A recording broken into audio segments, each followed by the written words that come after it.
Oke Rek, lah. yo, record lah. Assalamualaikum warahmatullahi wabarakatuh. Waalaikumsalam warahmatullahi Selamat wabarakatuh. malam Ibu. Perkenalkan nama saya Gani Widiasa Asmoro. Ingin mengganggu waktu Ibu sebentar. Mas Gani. Iya.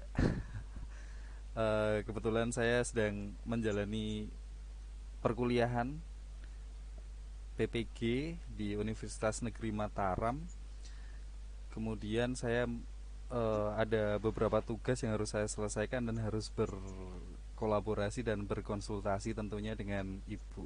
Mungkin untuk sebagai perkenalan mungkin ibu bolehlah memperkenalkan diri seperti itu ibu. Ya, saya namanya udah tahu ya Mas Gani ya. Jadi kalau nama lengkap tadi sudah Dr. Umi Rahmawati. Saya sudah mengajar di sebuah universitas negeri di Magelang, namanya Universitas Tidar. Kayaknya dulu alumninya Mas Gani di situ ya. Iya benar. Iya. Nah, saya mengajar bahasa Inggris di pendidikan bahasa Inggris S1, tapi diperbantukan juga di S2 pendidikan bahasa Indonesia. Gitu. Jadi sedikit banyak kalah saya cukup tahu tentang pendidikan bahasa Inggris. Kemudian untuk bidang apa namanya keahlian saya sesuai dengan pendidikan saya S1-nya pendidikan bahasa Inggris di Universitas Negeri Yogyakarta. Kemudian S2-nya Linguistik Terapan atau Applied Linguistik itu juga di Pasca Sarjana Universitas Negeri Yogyakarta. Lalu secara berturut-turut dapat kesempatan untuk kuliah lanjut lagi S3 di UNY juga di Pasca Sarjananya dengan beasiswa dari UNY gitu. Setelah saya lulus, sebenarnya sebelum ke Untidar saya sudah mengajar di Universitas Muhammadiyah Magelang. Jadi sekitar 2014 sampai ini 2022, 8 tahun lah. Hampir 8 tahun mengajar di jenjang perguruan tinggi. Gitu. Iya, wah mantap sekali. Jadi saya tidak salah pilih untuk berwawancara dengan seorang pakar ya dan ahli. Saling bertukar bertukar inilah apa namanya pengalaman ya. Kalau Iya, Mas benar. Gani kan di pendidikan dasar, nah itu dunianya sama pendidikan tapi karena subjek yang digarap itu berbeda pasti pengalamannya banyak yang berbeda juga artinya bisa saling bertukar pengalaman. Oke. Okay. Iya, oke. Wah, mungkin saya juga mendengar tadi tentang di bahasa ya, bahasa Indonesia juga ya, Bu ya. Jadi ada Ya. sedikit korelasi tentang bukan sedikit sih banyak korelasi karena banyak banyak masalah juga yang saya temui tentang bahasa khususnya di literasi bahasa di sekolah dasar. Mungkin nanti di intinya di pertanyaan intinya nanti Ibu bisa memberikan saran atau kita sharing bersama. Jadi izinkan saya untuk memulai Ibu wawancara terkait Oke. masalah-masalah yang sudah saya hadapi di kelas khususnya dan mungkin ini masalah juga saya saya juga temui di beberapa kelas bukan hanya di kelas 5 tapi juga bukan hanya di sekolah saya tapi di sekolah lain juga ternyata juga menemui seperti ini. Untuk pertanyaan Mm-mm. pertama yaitu mengapa beberapa guru dalam menyusun perangkat pembelajaran itu belum memunculkan keterampilan abad 21. Tentunya ini berkaitan dengan pemecahan masalah dan keterampilan berpikir kritis, Ibu. Mungkin Ibu bisa memberikan tanggapan. Gini, paradigma pembelajaran di Indonesia itu kan sebenarnya apa namanya memang harus mengikuti perkembangan ya. Salah satunya adalah dengan mengikuti 21st century skills gitu. Salah satunya adalah berpikir kritis kan. Sebenarnya dulunya 4 sis. Sekarang ditambah 2 sis lagi menjadi 6 sis gitu kan. Nah, tadi yang Pak Gani bilang soal critical thinking, nah itu kenapa masih sulit diterapkan oleh guru SD gitu ya misalkan. Sebenarnya karena dari segi psikologis anak dulu nih ya, ketika dia masih young learners gitu ya, itu kan memang basicnya dia adalah understanding dulu. Makanya kalau dikembalikan lagi ke level taksonominya apa namanya pembelajar ya, mulai dari A1, C1 C1 gitu ya. ya sampai A2. Nah, itu semuanya kan sebenarnya ada tahapannya. Nah, di SD kalau kita ngomongin inputnya dulu siswanya gitu ya, kita kan tidak bisa memaksa meskipun tidak sedikit siswa yang juga kritis, Ya. nature-nya dia memang kritis. Pasti ini sering mendapati siswa yang kok gitu sih Mister gitu ya, kenapa kok gitu toh Pak, dan seterusnya. Nah itu kan kadang kita sendiri tidak siap menjawab kekritisannya si anak-anak itu. Nah, mungkin juga kalau saya amati itu based on experience-nya si guru gitu. Guru itu kan katakanlah sekarang berarti mereka sebenarnya dari generasi bukan Z pasti. Jadi culture mereka ketika mereka mendapatkan apa namanya pendidikan waktu itu tidak bisa dipungkiri meskipun kita belajar teori pendidikan ya teori pengajaran, teori pembelajaran, tapi tetap experience yang pernah kita lakukan, kita rasakan itu akan mempengaruhi gitu. Misalkan aku dulu seperti ini, oke kok jadi gitu ya. Sehingga kalau mungkin dengan model yang sama akan bisa menghasilkan yang sama gitu. Tetapi ternyata karena kondisinya sudah berbeda, eranya sudah berbeda, borderless gitu ya. Anak-anak bisa semakin lebih bebas itu apalagi pandemi, mereka belajar dari rumah, which is mereka semakin merasa bahwa guru itu pinternya lebih pintar dari Google atau enggak sih, Iya benar. ya kan? Iya, iya. Karena boleh boleh jadi ketika kita tanya materi apapun itu di Google tahu jawabannya semua gitu. Hmm, hmm. Lalu perannya guru apa gitu. Nah sebenarnya ketika kita merefleksikan diri kita sendiri sebagai pengajar ya, kita harusnya sadar, oh sebenarnya saya sebagai pengajar tuh apa sih sudah bukan transfer of knowledge lagi. Iya, Dulu kan fokusnya transfer of knowledge ya, mentransfer ilmu pengetahuan. But now kita sudah mulai bekerja untuk transforming the students, maksudnya mentransformasikan apa namanya pembelajar. Balik lagi ke teori apa namanya belajar itu apa? Belajar itu kan sebenarnya memanusiakan manusia ya. iya benar. Jadi bukan membuat dia jadi pinter. Pinter itu kan in terms of apa? Sesuatu pasti ada bidangnya itu kan masing-masing. Nah, itu yang harusnya dipahami oleh guru-guru sehingga mereka bisa fokus. Oh, saya ini fokusnya mau membuat siswa saya itu sadar yang mau mereka pelajari itu apa sih? Kalau mereka harus tahu nih, saya nih sekarang berangkat pagi jam 7 sampai berapa? Kalau SD kan sampai pukul 1 sampai pukul 2 ya. Iya, jam 1 jam Nah, setengah 2 lah ya.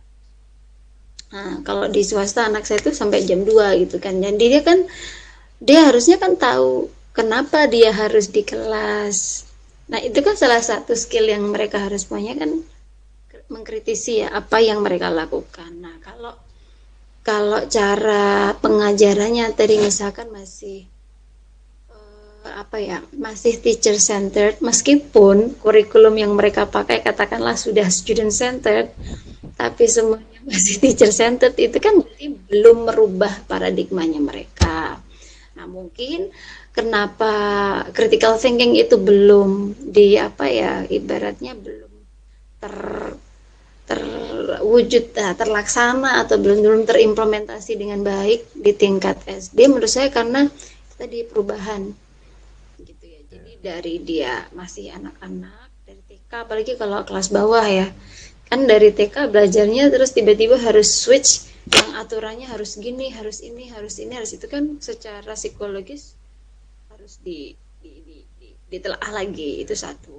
Kemudian kedua culture-nya si guru sendiri gitu ketika dia mau mengajar itu ya tadi harus bukan disadarkan apa dikembalikan lagi sebenarnya mereka itu filosofis yang dianut apa meskipun kadang ada guru yang beranggapan alah bu jenis guru ngajar gini wes rampung gitu kan nggak usah landasan filosofis yang terlalu tinggi misalkan kenapa yang ada kan kebanyakan kan mengeluhkan ya apa administrasi guru yang banyak gitu kan zaman masih portofolio juga guru seolah-olah nggak tidur nggak bisa makan kalau bisa itu hidupnya hanya untuk belajar gitu ya nah itu kan sebenarnya dari sisi mana kita melihat nah kalau mereka memang masih masih fokusnya tadi hanya transfer tidak mengembangkan skill maka tidak akan terwujud apa namanya tujuan pembelajaran yang memasuki abad 21 itu padahal kalau dikembalikan lagi landasan apa namanya siswa atau orang ya manusia tumbuh itu kan sebenarnya dari SD ketika SD-nya mereka kuat sampai ke jenjang berikutnya juga akan mengikuti karena kalau SD-nya nggak kuat itu biasanya agak sulit gitu sampai di jenjang berikutnya gitu. Karena mereka nggak punya dasar.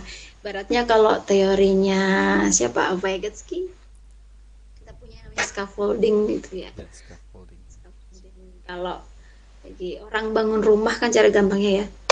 Bangun rumah itu kan ada scaffoldingnya dulu sebelum dia mau membuat apa namanya cor-coran misalkan atau apa sih ya dicor gitu. Kalau dia scaffoldingnya nggak kuat, gimana mau buat yang atasnya kan gitu. Nah, jadi SD itu justru kalau saya bilang kenapa guru TK dan guru SD itu berat, karena ya tadi siswanya satu belum sadar mereka itu belajar, kedua siswanya itu apa namanya fokusnya masih bermain. Jadi kalau disuruh untuk mengkritisi yang secara sadar mungkin mereka nggak bisa misalkan coba ini dikritisi yang mungkin bahasanya belum sampai kan karena Benar, benar. salah satunya itu mungkin ya kalau saya lihat kenapa guru SD masih masih sulit gitu saya sih nggak tahu sih aturan kan karena guru SD kan ikutnya daerah ya Iya, nah saya benar. nggak tahu nih aturan daerah itu seperti apa kita kan semua tergantung kembali lagi ke policy maker Iya. si pengambil kebijakan Mm-mm. pengambil kebijakannya gimana misal apakah meskipun apa namanya menginisiasikan 21st century skills tapi tidak didukung dengan apa ya sistem yang Baik. sesuai ya sulit ya kan karena critical thinking itu nggak butuh waktu sehari dua hari jadi kritis enggak tapi butuh waktu yang cukup lama kemudian ketika ada satu satu siswa yang belum bisa paham gitu ya ini tentang apa kan guru harus ngecek satu-satu ya kan Iya, benar. karena nggak bisa dengan cara pilihan ganda mau ngecek critical thinking kok pakai multiple choice kan nggak bisa Benar. critical thinking itu harus essay kan nah kalau essay waktu guru untuk ngecek tugasnya aja udah berapa lama kan bisa jadi baru baru baca dua tiga jawaban dah ini harus tak nilai seperti apa kan ada rubriknya juga kan harus Iya, kan benar-benar.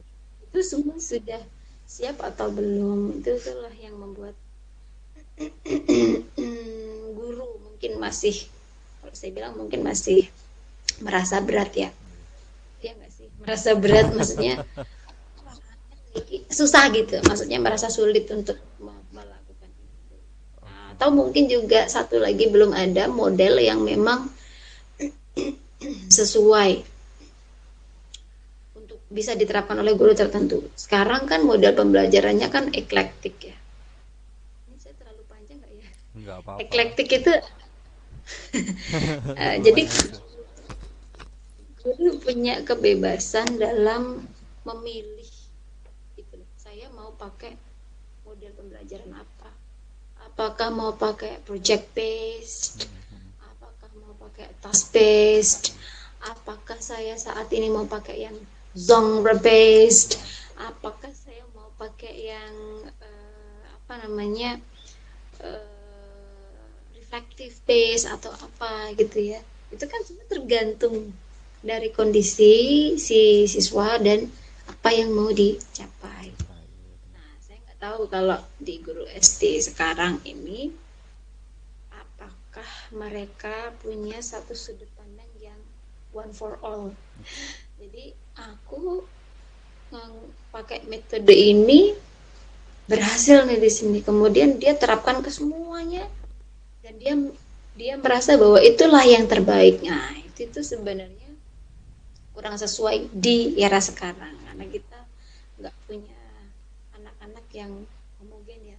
Anak-anaknya sekarang kan Heterogen. heterogen. Nah, beda beda apa namanya beda tujuan pembelajaran kita prosesnya sudah berbeda. Nah itu yang juga harus diingatkan ke guru-guru. Dan kan karena mungkin ya tadi balik lagi sistemnya seperti apa keterbatasan waktu mungkin untuk mempersiapkan dan seterusnya sehingga ketika pas mau ngajar ya sudah lah gitu. Meskipun sekarang guru itu kan profesional ya harusnya makanya muncul sertifikasi kan. Iya, Nah itu kan benar-benar. sebenarnya untuk menunjukkan bahwa kita itu guru profesional bukan guru yang abal-abal gitu ya yang datang ngajar selesai pulang gitu kan nggak begitu. Kita apa mempersiapkan dulu sebelum masuk kelas kemudian kita melaksanakan dengan maksimal kita lakukan. Nah, mungkin dua proses di awal tadi sudah dilakukan, tetapi proses evaluasi yang mungkin jarang dilakukan, Iya. sehingga tidak tahu nih apakah perencanaan saya itu tadi tercapai atau enggak. Tuh, Oh, iya benar-benar. itu. Saya Saya terbuai kan dengan, lolos ya. iya, saya terbuai dengan arahan Dokter Umi ini jadinya. Oh iya bener ya ternyata, tak nggak terasa itu pertanyaan kedua itu juga sudah terjawab loh menurut saya. Aku terlalu melebar-melebar berarti tadi ya. Nggak apa-apa, Pertanyaan apa nggak itu? apa-apa, nggak apa-apa. Tapi memang berkaitan antara pertanyaan nomor satu dan nomor dua tentang monotonnya pembelajaran guru. Jadi eh, menurut saya yang saya tangkap tadi dari pembicaraan dokter Umi itu, guru tuh kadang-kadang masih idealis ya dengan pembelajaran yang kemarin. Mungkin dokter Umi mau bilang idealis tapi nggak, ragu-ragu masih. Wah ini banyak guru yang tersinggung nih. Tapi it's okay, it's fine, itu masukan sebenarnya buat kita karena juga banyak tadi beberapa orang yang saya tanya juga guru tuh masih idealis. Idealis, tidak bisa belum bisa membuka diri terhadap perkembangan yang ada.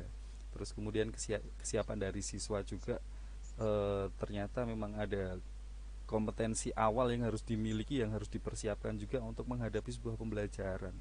Itu penting sekali. Nah, kemudian Dokter Umi, kita langsung saja menuju ke pertanyaan yang ketiga karena menurut saya sudah terjawab pertanyaan nomor satu dan nomor dua. Eh, ini tentang penguasaan kosakata.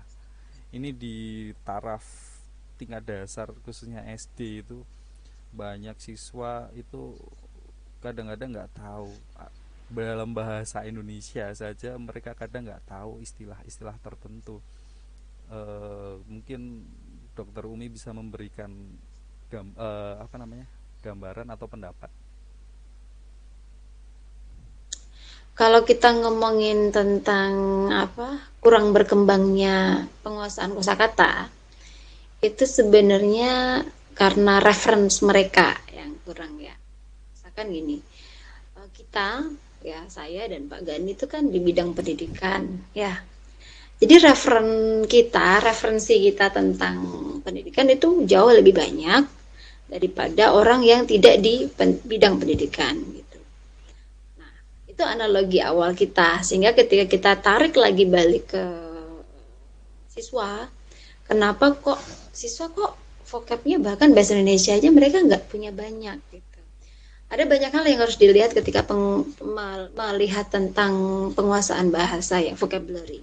Yang pertama itu adalah peran dari mother tongue-nya dia atau bahasa ibunya dia ya.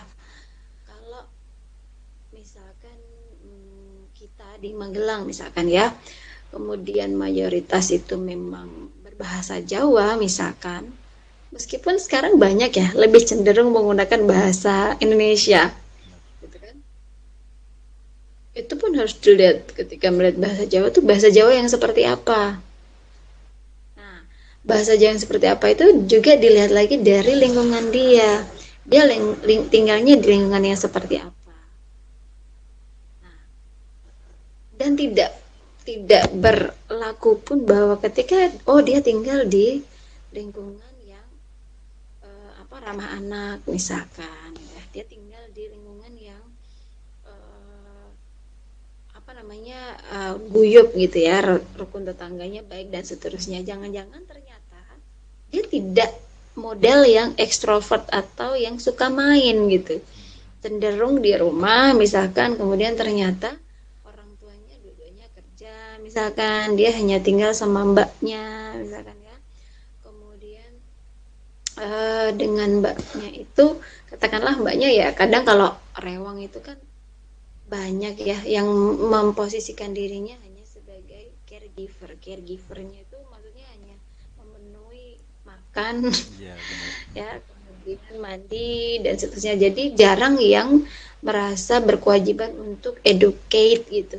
mendidik si anak itu, sehingga dengan dia sendiri atau dia hanya ditemani dengan TV atau ditemani dengan gadget lain gitu ya, dan anak-anak sekarang gadgetnya tuh lebih banyak kayak main game gitu nggak sih, ya kan, online game dan seterusnya. Nah ketika dia main game online kan pasif ya, nggak kontak sama orang, kalau lewat game kan paling dia dapat vocabnya bahasa Inggris, itu pun kadang nggak ngerti gitu bahasa Inggrisnya tuh ngomong apa sih, nggak paham, cuma denger aja cuma nggak ngertiin dia ngomong apa gitu. Apalagi kita ngomongin masih SD. Satu, ketika tanya ke orang tua juga nggak ngerti kan gitu. Oh nggak ngerti deh itu ngomong apa gitu. Ketika orang tua pulang tidak diajak komunikasi karena udah capek. Bener, Saya bener. baru dapat dapat satu apa pengingat waktu itu di akun Instagram kalau nggak salah, 9 menit yang harus banget orang tua lakukan gitu.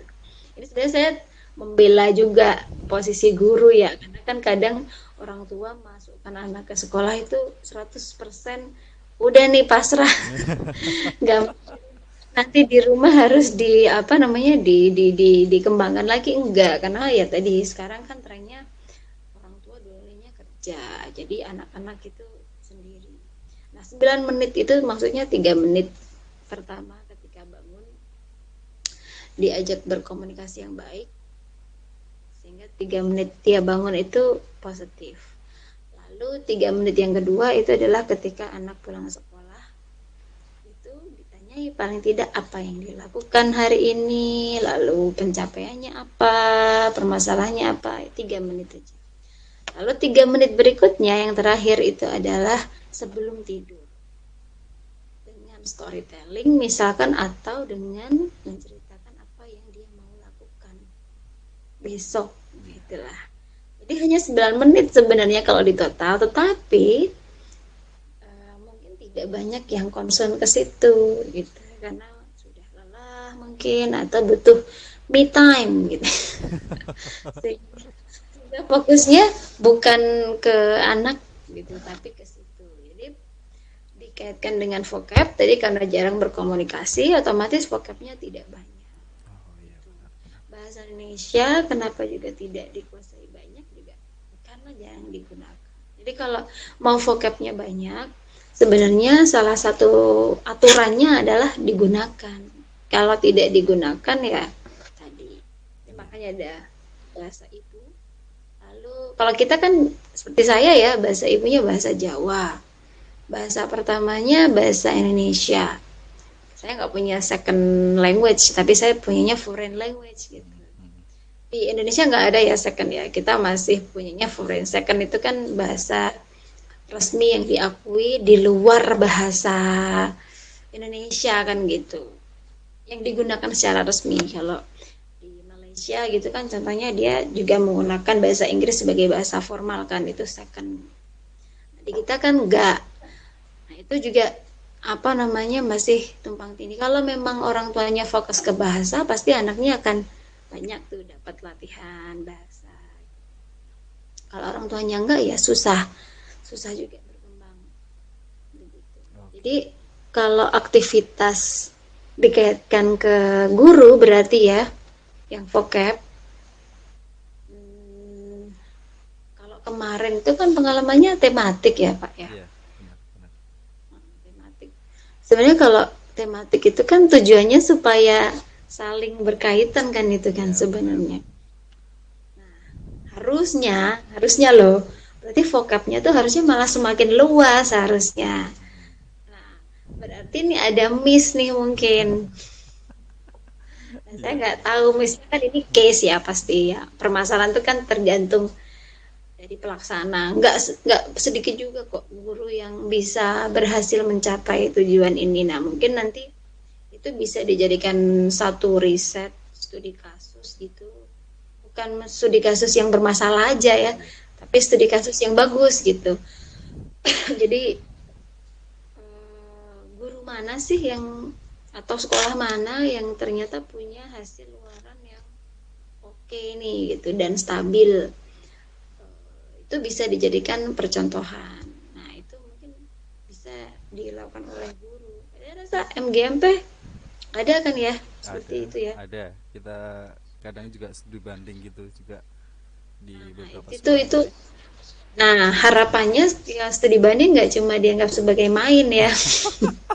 Jalan-jalan gitu ya. Banding juga harusnya dijadikan bahan refleksi kita. Oh iya ya, berarti saya kalau ngajar harusnya begitu tuh gitu. Iya, Nah benar-benar. itu mungkin salah satunya exposure-nya kurang dari guru atau dari orang tua gitu. Kalau Oke. guru kan paling cuma berapa jam, Pak? Dari jam 7 sampai jam 12 Iya. katakanlah, berarti kan 5 jam ya. Hmm, hmm. Nah, kalau kita punya 24 jam, 5 jam di sekolah kan berarti 19 jamnya sama orang tua. Nah, orang Iya. tuanya kemana kan? Nah, Harusnya ada komunikasi yang baik antara orang tua dan guru tuh supaya hmm. salah satu tujuan pembelajaran contohnya vocab itu bisa bisa lebih lebih baik gitu. Kalau di SD negeri ada nggak buku komunikasi antara guru sama orang tua? Oh, ada buku penghubung ya. Kalau dulu buku penghubung dulu masih ada, tapi sekarang udah sedikit bergeser karena sekarang karena komunikasi teknologi itu apa namanya aja sangat cepat. Kemudian akhirnya beralih ke WA personal akhirnya dan jarang Jadi via menggunakan. WA gitu. Iya, biasanya Via ya oh, konsultasinya seperti itu. oh gitu. Ya, kalau di swasta itu misalkan di anak saya itu ada buku buku komunikasi gitu. Meskipun itu lebih ke misalkan ngajinya ya. Apakah dia sudah hari ini halaman segini dia udah ngaji atau belum? Kemudian hafalannya sudah atau belum gitu ya. Nanti kemudian orang tua diberitahu, oh kalau dia nilainya segini tuh artinya dia harus gini gini gini. Oh, gitu ya. Nah, termasuk juga di buku komunikasi itu ada capaian hari itu. Dan itu tidak terkait dengan pembelajaran malahan. Justru malah terkait Hmm. dengan pembiasaan. Oh, gitu ya.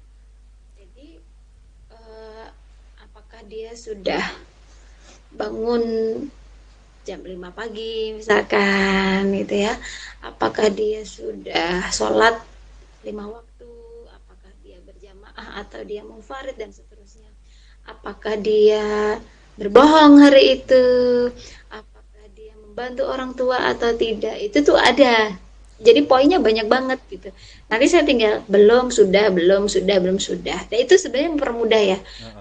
Kalau guru harus menulis anak ini belum melakukan ini, lama kan waktunya. Padahal ada berapa jumlahnya? Iya, benar benar benar. Itu dia cukup bisa memberitahu gitu. Lalu kekurangannya apa? Mungkin yang lebih tulis sedikit aja ya. Misalkan tadi, oh ini di materi ini vocabnya kurang. Gitu.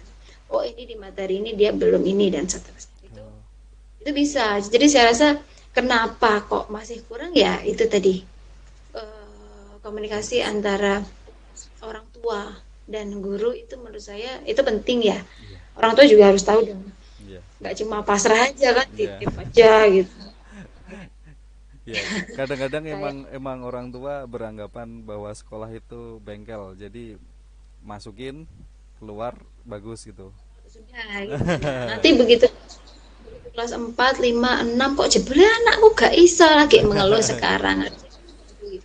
Ya kan dari Iya, iya. awal harusnya sudah dikasih tahu oh ini begini kurangnya apa gitu. J. Siap Ibu, terima kasih sekali atas jawabannya. Kemudian kita menuju ke pertanyaan yang nomor 4. Mungkin mungkin Ibu pernah pernah punya pengalaman juga ini terkait sains. Kenapa sih guru jarang sekali mengajarkan praktek sains, Bu? Menurut Ibu gimana ini? Ini mungkin jauh dari kebahasaan ya, linguis, tapi mungkin Ibu punya pengalaman tentang itu. Praktik sains Ya, ini lebih ke biologi gitu ya masuknya ya, lebih ya, karena di SD atau itu masih, semuanya. iya, di SD itu masih masih umum, belum ada pemecahan, ada biologi, ada fisik, ada kimia gitu, belum. Jadi satu. Biasanya kan IPA gitu ya, Hmm. IPA gitu ya, ada kan Heeh, IPA gitu IPA, ya Pak. heeh. eh Sains itu kan sebenarnya ini lagi-lagi kembali lagi ke sudut pandang kita. Biasanya kalau kita mendengar kata sains itu berarti IPA gitu ya. Hmm. Nah, ketika saya tadi tanya tuh mengkonfirmasi sebenarnya apakah bahasa kan juga sains sebenarnya, ya kan? Bener. Ilmu juga gitu. Iya. Sains itu kan sebenarnya ilmu Oh gitu iya. kan. Kenapa mungkin guru jarang melakukan praktik itu eh, banyak hal ya. Kalau saya melihatnya itu lebih ke satu keterbatasan waktu, dana, gitu ya, fasilitas yang dimiliki. Kemudian ketiga, ya tadi belum ada mungkin entah gurunya yang belum mengupdate tentang model-model pembelajaran yang mempraktekkan apa sains sehingga mereka cenderung untuk tidak me, apa ya namanya tidak fokus ke praktek sains gitu. Banyak alasan lah ya. Iya. Kan setiap kali ada sesuatu yang tidak sesuai dengan ekspektasi itu kan pasti the nature of human itu mencari alasan. Iya bener. Nah, ya kan? Mencari alasan dan saya yakin uh, not even a person itu kepengen disalahkan. Iya. Termasuk apalagi guru ya nggak mau Iya. juga disalahkan. Nah, mungkin kalau saya lihat karena keterbatasan-keterbatasan tadi membuat guru jarang mempraktekkan gitu. Meskipun sebenarnya itu sangat meaningful ya kalau kita mengajarkan praktek sains itu meaningful banget karena Iya. sampai sekarang pun saya masih ingat ketika saya harus praktek menanam kecambah. Meskipun itu hanya dilakukan ketika SD. Ingat ya, biji kacang hijau dikasih di kapas, Heeh. kemudian ini ditaruh di tempat yang ada cahaya, yang Hmm. satunya ditutup gelas tidak basah, satunya ditutup gelas basah, satunya ditutup dengan kardus tidak ada cahaya dan seterusnya itu kan sampai sekarang saya masih ingat momen-momen itu dan Ah, itu meaningful. Nah, sebenarnya kalau kita bisa memaknai itu sehingga guru saya harus nih praktek gitu gitu, project gitu. Dan itu kan kalau di kurikulum Merdeka kan banyak project ya. Iya, benar benar. Project. Iya. Harusnya itu dijadikan satu pecut gitu untuk guru. Saya harus mengubah nih apa namanya cara saya mengajar gitu. Kalau memang masih fokusnya ke teori saja gitu ya, lalu jarang prakteknya, nggak akan tertanam. Modalnya nanti jadi akhirnya eh, mudah dihafalkan tapi mudah Lupa. dilupakan karena tidak tertanam. Jadi makanya kalau meaningful pembelajarannya itu akan sampai kapanpun teringat gitu. Iya. Nah Pem- kalau mm, pembelajarannya dengan project tadi misalkan atau pakai praktek gitu ya, itu dia lebih meaningful lalu akan bisa tertanam lebih lama. iya, benar. Jadi eh, permasalahannya itu kaitannya dengan beberapa aspek tadi ya, Iya, oke. fasilitas, Hmm, waktu, hmm. atau kalau di negeri saya nggak tahu nih, di negeri ini dapat bantuan-bantuan untuk praktek gitu nggak Pak? Sebenarnya iya dapat, tapi kayaknya udah beberapa tahun ini nggak ada sih. Tapi masih ada bantuan-bantuan yang tahun lalu, tahun-tahun udah lama sekali masih ada, barang-barang juga masih ada. Iya. Nah karena saya nggak tahu nih di negeri itu seperti apa karena saya tidak apa namanya tidak memasukkan anak saya di negeri ya, jadi kurang kurang kurang kurang begitu ngerti secara real gitu loh. Kan kadang kalau kita hanya observasi ketika kita mau riset atau mau pengabdian itu kan bisa jadi yang kita dapat itu data yang memang cantik gitu. Data cantik itu maksudnya apa ya, ya cantik aja Pak karena kan itu di sekolah. Iya. Tapi kalau secara real itu kan saya sebagai pengguna gitu ya, fasilitas pendidikan dari pemerintah itu pasti akan bisa, oh ternyata gini ya, ternyata gini ya, perasaannya ternyata gitu. Nah kalau di swasta kan memang semuanya sudah include dalam pembiayaan ya Iya, kan, benar, benar, jadi benar. di awal tahun itu kan sudah dikasih biaya segini, nanti mau pembelajaran model seperti apa itu sudah ada Iya.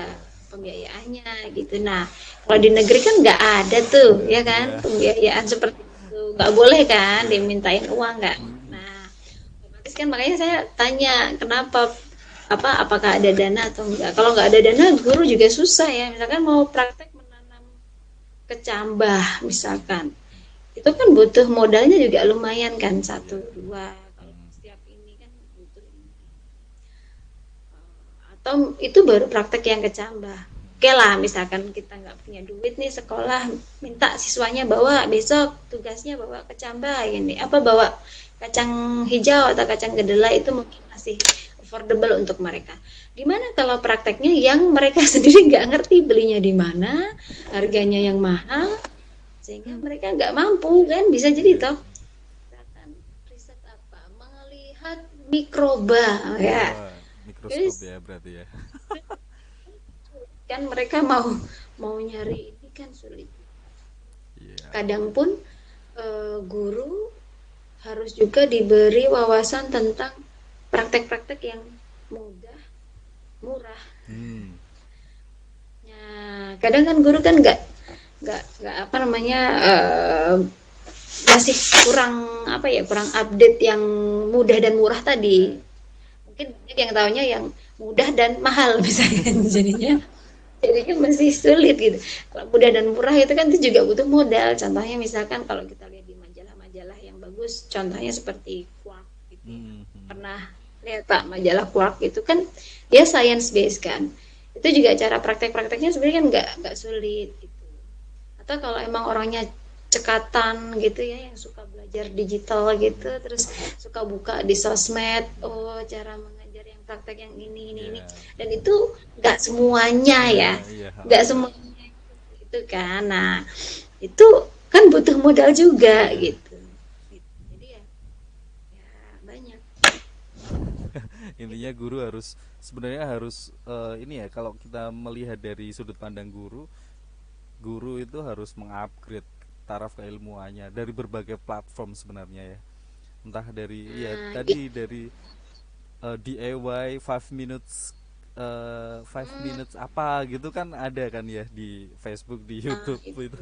ya Ya, sebenarnya ada itu hal-hal itu sih. kadang guru misalkan udah lihat sebenarnya, cuma mungkin mereka terlalu banyak yang dikerjakan, kemudian lupa. Oh, oh ya dulu wis tahu werosing iku. Mungkin apa namanya note taking skillnya mungkin juga masih kurang sehingga apa namanya ada yang lupa. Padahal udah tahu nih begitu di ini baru sadar gitu Iya, kan. Berarti kan oke. dia kurang mengorganize gitu. Benar-benar. Iya, oke. Terima kasih Bumi. Selanjutnya ini pertanyaan nomor 5 dan nomor 6 itu sebenarnya berhubungan sebenarnya. ANBK, siswa kesulitan dalam mengerjakan soal ANBK dengan penguasaan teknologi komputer. Jadi kan pengerjaan soal-soal ANBK yang ada literasi, numerasi itu kan juga harus dikerjakan dengan komputer nih. Nah, nanti mungkin bisa mungkin pendapat Dokter Umi ini bagaimana ini siswa kesulitan tentang soal ANBK dan kesulitan tentang penguasaan komputer, mungkin ada pengalaman atau pandangan gitu, monggo. Oke. Eh ini ujian juga ya ini ya.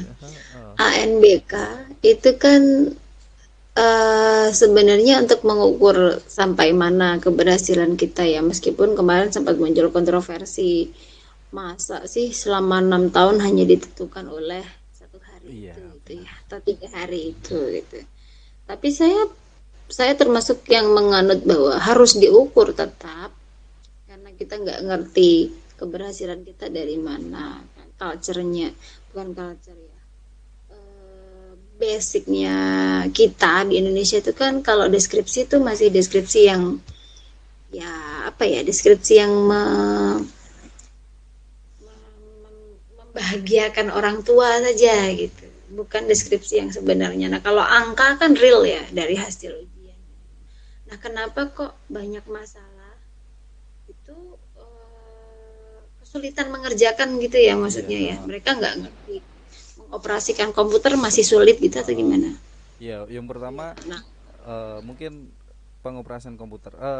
Gini aja, yang pertama tentang mengapa sih kok sulit dalam mengerjakan, kan tentunya di situ ada literasi, ada numerasi, siswa itu sulit apa namanya ya, sulit menerjemahkan dari soalnya. Jadi kan banyak nih, ada stimulus-stimulus, terus kemudian baru oh jawabannya apa ini gitu. Jadi siswa diberikan stimulus yang mungkin cukup panjang di numerasi dan literasi sendiri. berarti kan mereka sebenarnya belum bisa memahami dengan baik soalnya seperti apa ya. Sebenarnya ini soalnya karpe jawabannya apa sih gitu ya maksudnya ya. Iya benar. Itu berarti kalau saya tarik itu kesimpulannya ada di apakah anak-anak itu dibiasakan untuk membaca instruksi. Ya, oke. Kadang jujuk ya, nggak baca instruksi tapi langsung jujuk satu dua dan seterusnya, padahal ternyata ketika kita mau mengerjakan apapun itu kan harus membaca instruksi. Nah mungkin itu culture kita karena mereka tidak dibiasakan untuk membaca instruksi, sehingga ketika mereka mau menjawab pertanyaan di tengah-tengah jalan bingung loh kok jadi kayak gini misalkan gitu. Itu yang satu, yang pertama. Jadi kebiasaan mereka dalam mengerjakan. Kemudian yang kedua, tentu jenis-jenis soal itu apakah mereka sudah kenali atau belum sebelumnya. Kalau belum mereka kenali ya pasti sulit. Iya, Ya kan? iya. Kalau mereka, karena apa ya? Anak-anak itu kan biasanya mereka kan peniru ulung ya. Kalau ini kita ngomongin karena SD ya, peniru ulung. Jadi kalau misalkan memang kita mau mereka itu bisa lancar gitu ya, apalagi ujian loh, itu judulnya aja udah ujian. Mana yang nggak stressful, under pressure kan pasti under pressure dong. Gak usah anaknya, orang-orang tuanya aja begitu dengan anaknya ujian aja mereka udah rasanya mereka yang diuji kan. Nah itu kan juga secara psikis ketika mereka melihat layar gitu ya, dan ternyata kok seperti ini, gimana nih? Mm-mm. Ya. Itu pasti jadi masalah. Jangankan anak SD, ketika kemarin saya mengawas SMUT seleksi masuk universitas saja, kan dia juga pakai malah pakai handphone gitu, dan handphonenya tuh handphonenya si test taker sendiri gitu, itu pun masih banyak mengalami kesulitan dan bingung juga nih saya harus ngapain. Padahal jelaskan beberapa kali tuh nanti kalau begini kondisinya silakan begini, kalau begini kondisinya silakan begini, itu yang mahasiswa calon mahasiswa loh ya, Mm-mm. apalagi yang SD. SD.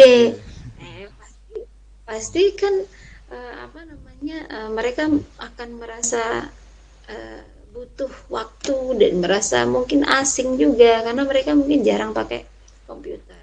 Iya. Kita pakai komputer atau pakai laptop? Pakai bisa laptop, bisa komputer. Kalau Android belum bisa. Berarti maksudnya mereka ujiannya di kelas kan? Di lab ya, lab komputer. Di, nah, itu kan otomatis kebanyakan pasti biasanya kalau dia itu pakai komputer. Nah itu kan juga mereka apakah terbiasa dengan komputer? Nah, benar. Kan beda cara kerja pakai handphone dengan cara kerja komputer itu kan berbeda. Nah, jangan disamakan. Takutnya guru atau stakeholder itu merasa bahwa oh generasi apa namanya Z gitu ya, atau generasi apalah-apalah gitu ya, yang dia lahir itu sudah langsung bisa WA orang tuanya. Itu kan nggak bisa disamakan, nggak bisa disamaratakan bahwa kebiasaan memegang handphone sama dengan kebiasaan dia menggunakan komputer Komputer. karena Iya. secara sistemnya sudah berbeda, ya kan. Nah itu juga berarti kan PR kita juga kan Iya, sebagai benar. pengajar membiasakan itu, lagi-lagi balik lagi ke komunikasi antara orang tua dan guru. Orang tua sekarang kan nggak ngerti juga pelajarannya kok sekarang udah kayak saya zaman masih SMP sih udah turun ke SD gitu ya. Taunya cuma itu, belum tahu yang sistem di kelasnya seperti apa. Nah, sekarang kan eh, perkembangannya sangat cepat Mm. ya. Orang tua yang sudah sibuk dengan bekerja, ngikuti perkembangan anaknya yang maksudnya perkembangan pendidikannya gitu ya, yang semakin baru ganti bulan aja udah ganti cara itu kan orang tua juga bisa jadi tergopoh-gopoh. Jangan kan orang tua, orang guru aja juga tergopoh-gopoh padahal itu bidangnya dia kan. Iya, benar, benar. Ya kan? Apalagi orang tua yang nggak di bidangnya dia tambah nggak ngerti lagi kan gitu ya. Nah, kalau dia juga diberitahu komunikasi orang tua dan guru, saya rasa jadi bisa bersama-sama gitu. Oke. Iya. Gitu. Jadi lebih lebih lebih apa ya, lebih bisa mempersiapkan gitu. Karena ujian itu kan sebenarnya nggak hanya tugasnya guru, tapi juga orang tua kan gitu ya. Kenapa dia sampai ANBK-nya kok nggak iso jawab itu kan juga sebenarnya harus dikembalikan lagi ke situ. Tidak hanya salah guru, tapi juga orang tua juga. Meskipun si anak itu peran utamanya ya. Mm-mm, Nah, benar. kenapa dia tidak menyampaikan ke orang tua kalau aku nggak bisa ya mah dan seterusnya. Oh, apakah komunikasi antara anak dan orang tua itu sudah baik atau belum? Atau komunikasi antara siswa dan guru, kan guru pasti biasanya ada pertanyaan tidak? Nggak ada yang nanya gitu ya. Ah, Nah, ternyata mereka nggak paham dan seterusnya kan kita nggak iya, oke. Mungkin sebagai pengetahuan saja Dokter Umi ini mungkin jadi besok jadi risetnya Dokter Umi juga ini. Kemarin ANBK tahun 2021 menurut informasi dari Bu Pengawas yang tadi saya wawancara juga, Kota Magelang itu untuk literasi itu angkanya setelah diukur itu di atas rata-rata nasional. Jadi eh, kata Bu Pengawas itu cukup bagus, ini Kota Magelang akan terkenal sekali ini literasi, tapi numerasinya juga kurang. Jadi mungkin besok itu concernnya ahli-ahli dan pakar bahasa ini besok bisa berkolaborasi dengan Dinas Pendidikan tentunya untuk meningkatkan literasi, khususnya bukan hanya numerasi, walaupun itu nanti banyak angka-angka tapi di stimulus, karena saya juga termasuk tim pembuat soal AKM kota. Jadi banyak stimulus yang dari segi bahasa, dari bacaan, maksud saya. Jadi bacaannya banyak, ternyata di dalamnya ada proses penghitungan matematika. Mungkin nanti nanti bisa berkolaborasi untuk lebih meningkatkan kualitas pendidikan di Kota Magelang juga ini, Dokter Iya, Umi. iya, iya. Sebenarnya kalau dilihat bahasa gini, ada riset juga yang membuktikan orang yang matematikanya bagus itu bahasanya bagus. Hmm. Nah, Oh, kenapa bisa begitu? Ya, jadi kalau kalau misalkan tadi data ya, numerasinya atau literasinya yang sudah bagus, literasinya ya. literasi, literasinya sudah bagus. Literasinya sudah bagus. Itu sebenarnya secara tidak langsung numerasinya harus bagus. Nah, kenapa bisa begitu? Karena eh, matematika atau numerasi hitungan gitu ya. Itu sebenarnya kan bahasa sederhananya dari bahasa yang panjang gitu.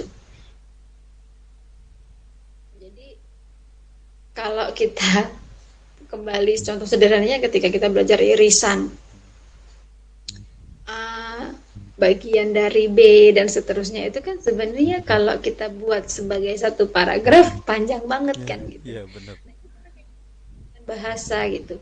Kenapa satu tambah dua sama dengan tiga dan seterusnya itu kan sebenarnya kalau dibahasakan itu kan juga apa namanya ya logikanya jalan gitu. Jadi kenapa kemudian tadi literasinya bagus perlu diriset nih numeriknya kok jadi masih kurang gitu ya. Benar. Itu sebenarnya harusnya dicek dulu kalau dia literasinya bagus harusnya numerasinya bagus gitu. Iya, Harusnya. Nah ini harusnya. unik nih.